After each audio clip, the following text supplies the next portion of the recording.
सब कुछ नष्ट कर दूंगी यदि मेरा बालक जीवित नहीं हुआ, यदि मेरा बच्चा जिंदा नहीं हुआ। अब सब देवताओं ने भगवान विष्णु से प्रार्थना की, निवेदन किया, विष्णु जाइए किसी का सिर लेकर के आइए। और ये भगवान विष्णु हाथी का सिर लेकर के आए और जैसे गणपति जी को हाथी का सिर लगाया, इसका बड़े प्रेम से पुनः जीवन दान हुआ। भगवान गणपति जी का बड़े प्रेम से पूजन हुआ और सब देवता भी आनंदित हुए। गजानन भगवान की। मां गिरिजा ने सब देवताओं ने इस बात को प्रमाणित किया कि जो सबसे पहले देवताओं में गणपति की पूजा करेगा उसके बाद ही दूसरे देवताओं की पूजा का अधिकार प्राप्त होगा। ऐसे भगवान गणपति जी को सबसे श्रेष्ठ और सबसे पहले पूजनीय देवता बताया है। ऐसे भगवान गणपति जी की पूजा की और सब लोग बड़े प्रेम से आनंदित हुए। धीरे धीरे भगवान गणपति जी बड़े हो रहे हैं और उधर कार्तिकेय जी वो भी जवान हो चुके हैं, वो तो इनसे भी पहले के हैं। अब भगवान शंकर के यहाँ दो पुत्र और दोनों बेटा बड़े हो गए हैं, दोनों जवान हो गए हैं। अब भगवान शंकर के मन में भाव आया, भैया अब बच्चों का विवाह कर लेना चाहिए। और भगवान शंकर और मां गिरिजा अपने बच्चों के विवाह की चिंता कर रहे हैं। और भगवान शंकर ने कहा, भैया अब तुम लोग जवान हो गए हैं, अब तुम विवाह के योग्य हो गए हैं, अब तुम्हारा विवाह हो जाना चाहिए। भोले शंकर भगवान की। कार्तिकेय जी बोले, हाँ विवाह पहले मेरा होना चाहिए क्योंकि मैं बड़ा हूँ, इसलिए पहले विवाह भी मेरा होना चाहिए। तब तक भगवान गणपति जी भी मचल गए, नहीं बड़ा दुकान से भैया देवताओं में अग्रगण्य तो मैं हूँ, सबसे पहले पूजा मेरी होती है, इसलिए पहले विवाह भी मेरा। दोनों मचल गए।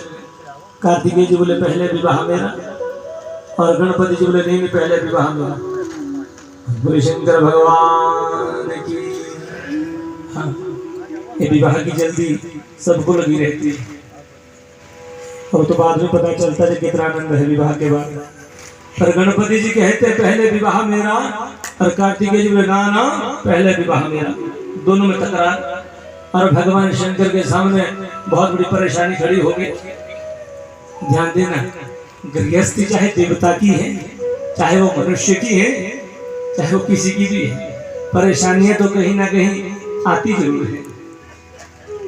ऐसे भगवान शंकर कार्तिकेय और गणपति जी को बुला करके कहा, भैया विवाह पहले किसका होगा इस बात का निर्णय तुम्हें करना होगा। और भगवान शंकर ने कहा, जो पहले त्रिलोकी की परिक्रमा करके आएगा, जो पहले पूरी त्रिलोकी की परिक्रमा करके जो लौट के आए, पहले विवाह उसका होगा। बोले शंकर भगवान की। सावधानी हटी तो दुर्घटना घटी। शंकर भगवान की। आपका ध्यान भटकता तो मेरा भी भटक जाता है। भगवान शंकर गणपति और कार्तिकेय से कहते, जो पहले त्रिलोकी की परिक्रमा करके जो लौट के आए, पहले विवाह उसका होना चाहिए। अब इतना सुनना था। कार्तिकेय जी का वाहन है मोर। कार्तिकेय जी ने अपना हेलीकॉप्टर स्टार्ट किया और परिक्रमा के लिए निकल गए। अब गणपति जी का वाहन है चूहा। गणपति जी बोले मेरी तो स्कूटी भी बहुत छोटी है, परिक्रमा के लिए गया, कहीं आगे हो ना हो टिकर होते हुए निकलना पड़ेगा तो बिल्डिंग बहुत है, और अगर कहीं आगे आरटीओ मिल गया तो मेरा वाहन तो गया। शंकर भगवान की। आराम से बोलना, शंकर भगवान की। अब भगवान गणपति जी तो संकट में, भैया मेरा तो वाहन भी बहुत छोटा है, अगर परिक्रमा में गया तो इस युग में तो लौट के आऊंगा नहीं, कई युग लग जाएंगे। पर शास्त्र कहते हैं, बुद्धिर्यस्य बलं तस्य निर्बुद्धस्तु कुतो बलम्। भैया जिसके पास बुद्धि है बल भी उसी के पास है। और भगवान गणपति जी ने क्या किया, कार्तिकेय जी तो निकल गए त्रिलोकी की परिक्रमा करने के लिए, और भगवान गणपति जी ने क्या किया, भगवान शंकर और मां गिरिजा, भगवान शिव और गिरिजा की 3 बार परिक्रमा की।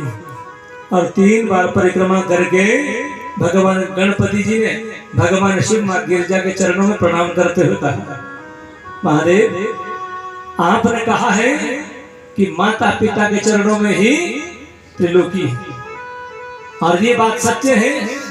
अगर ये बात सत्य है तो मैंने तो त्रिलोकी की परिक्रमा 1 बार नहीं 3 बार कर ली है, और ये बात झूठी है कोई बात नहीं।